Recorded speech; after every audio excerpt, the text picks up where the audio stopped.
Welcome back, everyone. Today I'm going to be commencing my review of the McFarlane Toys DC Multiverse Superman Red Sun Superman action figure. Is this action figure a paragon of resounding perfection, or should it be relegated to the dumpster, or is it characterized by insipid unalloyed mediocrity in the form of a quantitative score? I'd have to raise this action figure to be a 6 out of 10. Why? It's stupendous.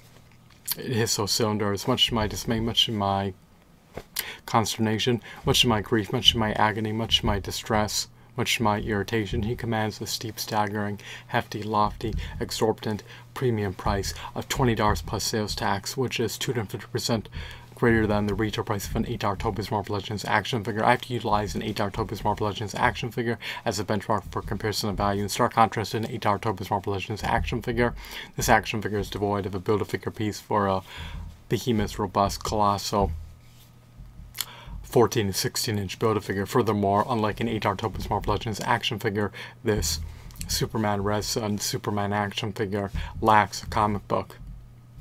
The accessories that this Superman Red Sun Superman action figure comes bundled with are relatively scant. He does come with a pair of interchangeable hands. For some peculiar reason, he has open hands. I guess he's ready to karate chop his adversaries, but he does come with two fisted hands, so I guess he's poised to pummel his adversaries to a bloody pulp if he's not karate chopping them. He also comes bundled with a stand that he can leverage, a flight stand, to get up off the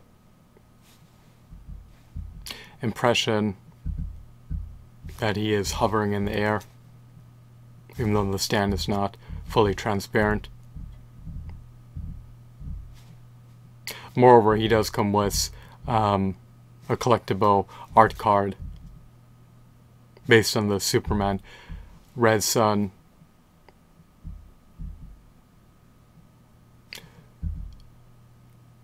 mini comic book series. So, much to my relief, much to my gratification, he does emulate his comic book counterpart. I'm not well acclimated with the Superman Red Sun comic book series, but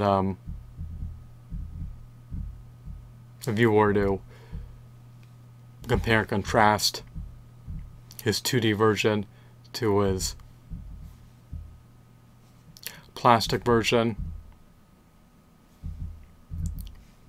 you'd be able to draw parallels between the two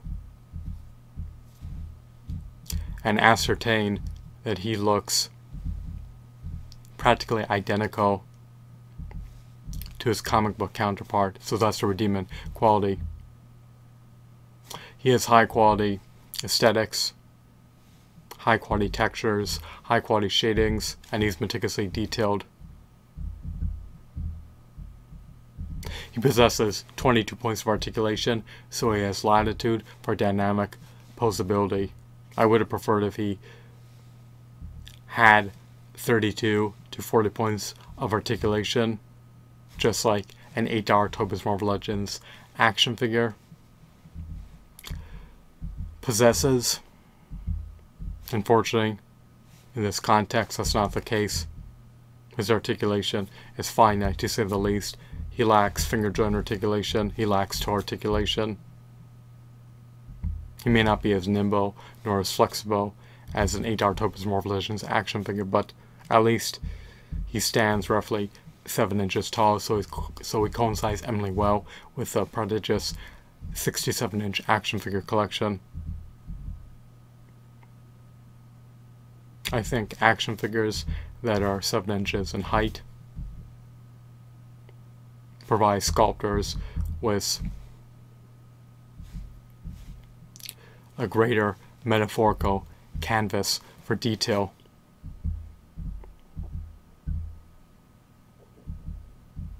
In my opinion, a 7-inch action figure is more aesthetically appealing to take a gander at than a similar 6-inch action figure. The taller the sculpt is, the more room you have for the nitty-gritty, to say the least. for all the fine details. So I don't have any major gripes appertaining to this figure other than the fact that the price point is cost prohibitive for the avid, devout, avowed DC Multiverse fan or Superman fan. At the $20 plus sales tax price point, he should come with additional figures, movies featuring DC characters, as well as meticulously detailed build-a-figure pieces. He should come bundled with decks of collectible art cards, a multitude of flight stands, a myriad of interchangeable hands. He just comes bundled with an additional pair of interchangeable hands, one collectible art card, and one flight stand, 3 accessories. There's just not enough value consolidated into the package for me to vindicate, for me to relinquish $20 plus sales tax on this purchase. I do not believe that he warrants his asking price when you could have procured a comparable figure for $8 plus sales tax mid the 2000s. But even today, you have Leonard $10 plus sales tax alien figures that are roughly 7 inches tall and that come with accessories as well. So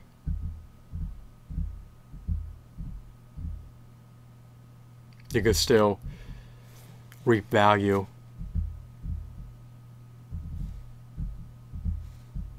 at the $10 plus sales tax price point when procuring an action figure.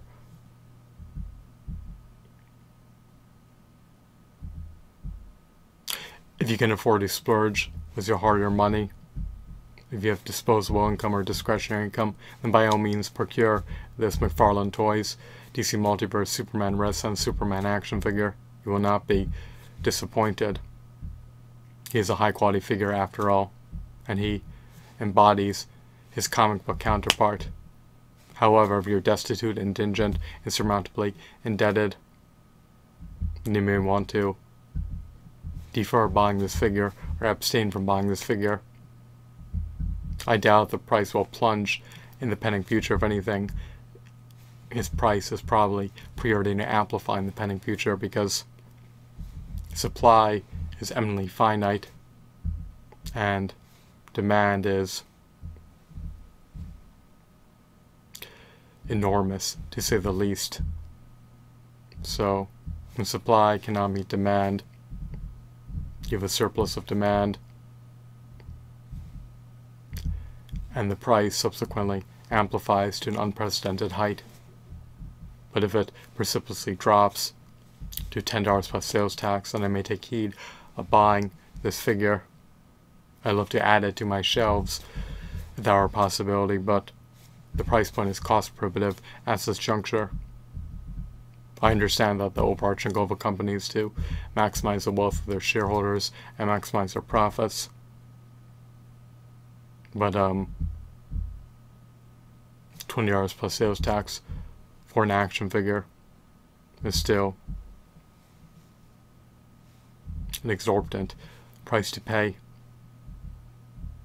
So I hope that you found this video to be intriguing and insightful. Have a blissful day. Goodbye.